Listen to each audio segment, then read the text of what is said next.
Hi everyone, my name is Frank Schultz. For those of you who I haven't met, I'm a faculty member here in Haas, and I traditionally teach courses in leadership and strategy. But I'm here today to talk to you about MPAR. I will be the master of ceremonies for MPAR, and wanted to share with you kind of two things. One area is you're new to MPAR, what to expect.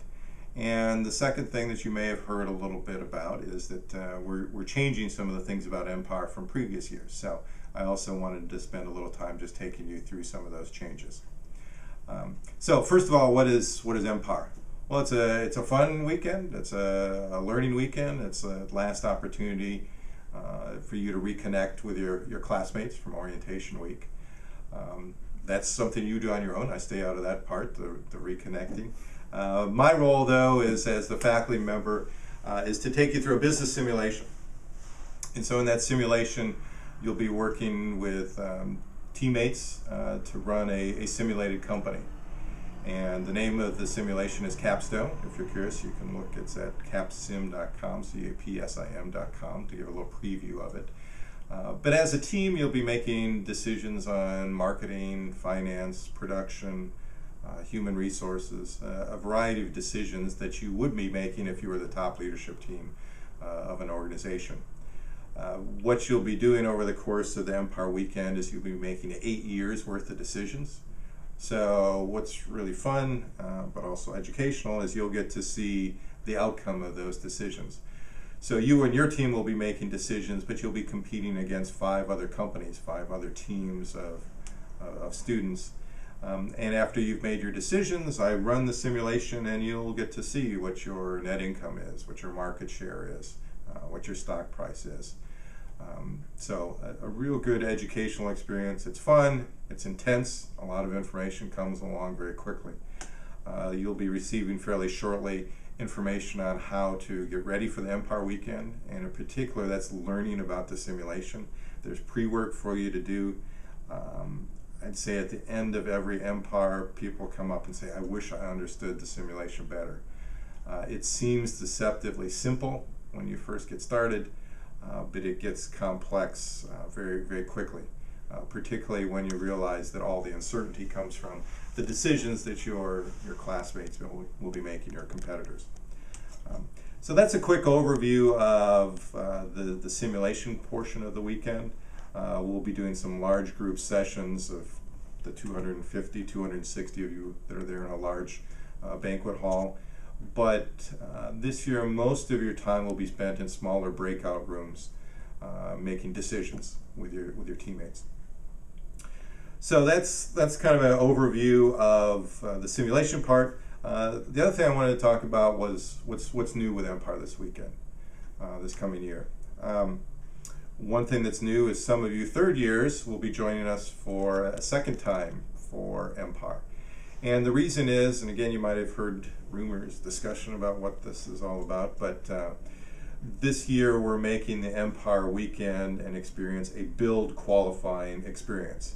So if you do not yet have a course that qualifies for the build requirement for graduation, we are adjusting and adapting MPAR so it will fit those qualifications. And so the changes that, for those of you who are third years who will be coming back, the changes that you'll see this time around are in order to fit that build requirement. For you second years who haven't been through it before, the changes that you're going to hear about, what's different this year from previous years, again, is based upon trying to fit the build requirements. So what are those build requirements? What is it that we expect to see out of any course that fits build? There are really 4 things, and I've put them up on the board. The first one is core integration, meaning that any build qualifying course must encourage you to draw upon your learnings in all of your core courses. I think MPAR and Capstone in particular has always been very strong in this regard. So you have to make marketing decisions, you have to make finance decisions, you have to have a good strategy. So in order to be successful as a team and run your company so it wins in your industry, by necessity you're going to have to integrate that knowledge from your core courses. And what we'll be doing, we'll try and make those linkages even more explicit for you as we go through the weekend. The second thing is a live fire presentation. The idea here is that in the business world, you often have to present your ideas in sometimes a contentious environment. You have to remain calm, cool, and collected and be able to defend your ideas. So what we will do this time is we're bringing in professors, non-Haas professors, who will, on Saturday afternoon, you'll have to make a presentation to these professors. And essentially they'll ask you some pretty tough questions to explain your performance in the first 2 years of the simulation. Plus you will also have to pitch your company. So you're trying to raise money from these professors.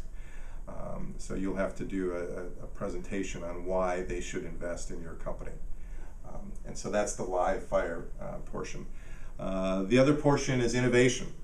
So as you go through not only the pre-work but also the MPAR weekend, we'll be encouraging you to use a number of the tools that you learned during problem finding, problem solving. So for instance, we'll ask you to develop a business model canvas that reflects your strategy in the capstone simulation. So you'll see a number of connections to problem finding, problem solving. And then the final aspect of any build qualifying course is the team-based experience. Again, I think the MPAR weekend has always been very strong in terms of teamwork. You know, this is not a project you can divide and conquer. All of you on a team have to work together. We're really beefing up that component by bringing in Brandy Pierce, who will be working with you on doing a number of team assessments, helping you diagnose what's working well, what can be improved upon as your group, as a group. So you'll see much more of the focus on that team-based learning and getting you to reflect on your team experience. We've done some of that in the past for the third years who are coming back. We've done some of that in the past, but we're expanding that considerably and making it much more Haas-centric. So I think that's about it in terms of the summary. Looking forward to meeting all of you for a fun and educational weekend at MPAR. Thanks. See you there.